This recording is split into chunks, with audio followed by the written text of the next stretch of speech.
What if a perfectly legal system that subtly increases risk until it blows out instead of a single criminal act was responsible for the most contentious market events of the past 10 years? What if as Wall Street gets ready to trade stocks almost around the clock? The same mechanism that drove the havoc at GameStop and AMC is still at work today, only bigger, deeper, and more difficult to unwind. This explanation links the mechanics of short selling, the long-term pressure developing beneath highly shorted companies, and Michael Burr's earlier warnings. Few investors have been as forthright about market failure throughout the years as Michael Burr. He has never asserted that markets are equitable or clean. Rather, he has frequently said that he knows well how reckless and chaotic investment can get, as he went through it himself during the overstock era.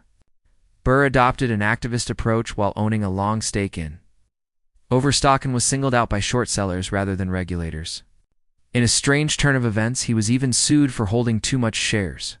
His perception of how antagonistic and skewed market dynamics may be when there are significant short interests engaged was influenced by that experience. Burr subsequently clarified that he was first exposed to dubious short selling practices over 20 years ago. He saw firsthand how disputes between activist short sellers and long investors could quickly worsen during the overstock incident. His allusions to a well-known short seller, whose name he suggested rather than explicitly mentioned, were generally taken to refer to a person who was openly associated with both overstock and GameStop. Clarity, rather than denying market manipulation, was the main lesson to be learned from Burr's remarks. Even while the majority of what occurs theoretically complies with the regulations, markets can nonetheless get very nasty. The notion that the enormous short interest had to be the consequence of unlawful naked short selling was one of the most misinterpreted elements of the GameStop tragedy. Burr's explanation suggests that this idea is not totally true. Rather, rehypothecation, a risky but legal mechanism, can account for a large portion of the extremely short interest. This method creates layers of synthetic exposure without necessarily breaking current laws by enabling the same share to be borrowed, sold short, bought, and then leased out repeatedly. To put it simply, a buyer who borrows a share and sells it short may subsequently lend the same share to another person for shorting. That cycle may recur repeatedly: bought, sold, borrowed, and then lent out once more. This chain can grow into a lengthy and intricate sequence of recycled shares when there is a substantial demand for shorting. Every transaction is documented, frequently concluded accurately, and is nevertheless considered lawful on paper. The issue occurs when it becomes necessary to unwind all of those nested configurations simultaneously, and related equities were extremely risky for the system because of this. Under typical circumstances, rehypothecation occurs in the background in a silent manner.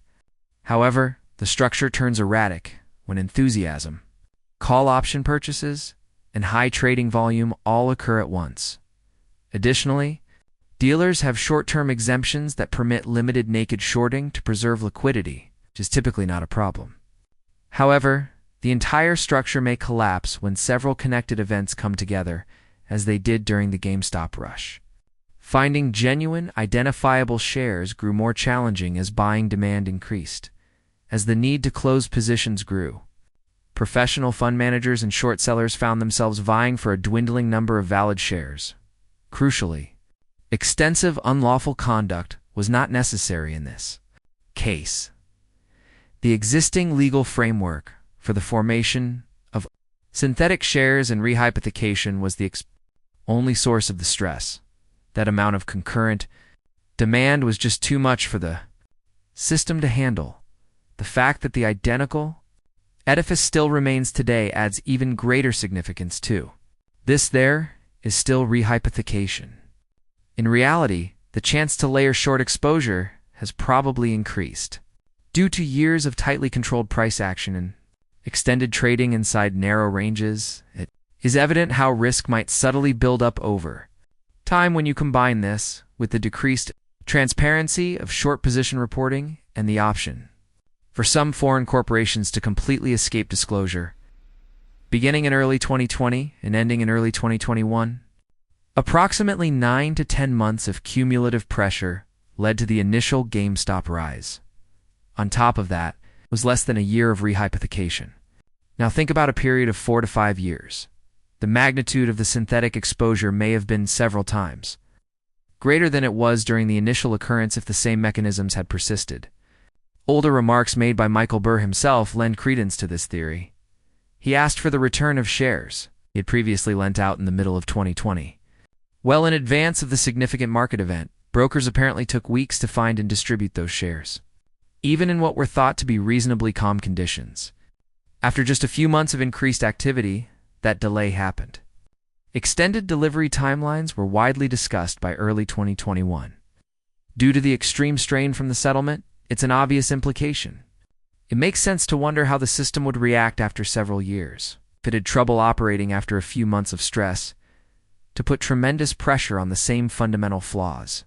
All that would be needed is a volatility-driven feedback loop. Massive call purchasing, increased volume, or renewed excitement. Any squeeze that results from those circumstances would rely on the amount of synthetic exposure compared to the past. However, it makes sense that the potential size would be greater. Concerns over the future structure of trade itself are also becoming more prevalent. Large financial institutions are getting ready to extend their trading hours to up to 23 hours a day, effectively enabling near-on-the-clock stock trading. Despite being framed as modernism, this begs the obvious issue. In reality, who gains anything from early morning stock trading? There is very little retail involvement during those periods. Large institutions and short-focused strategies that depend on weak liquidity situations are the entities most suited to run constantly.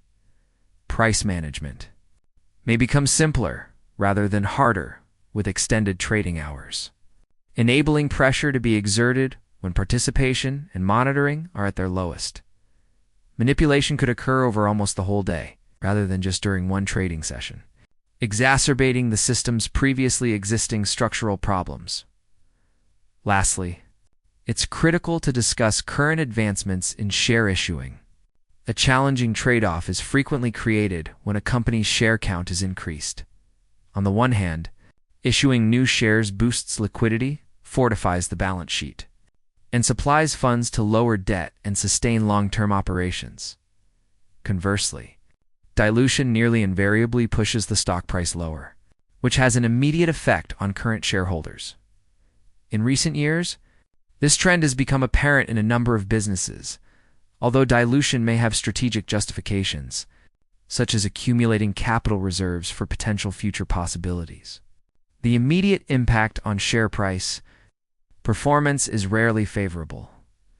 It is essential to comprehend the difference between shareholder impact and firm health when assessing long-term results.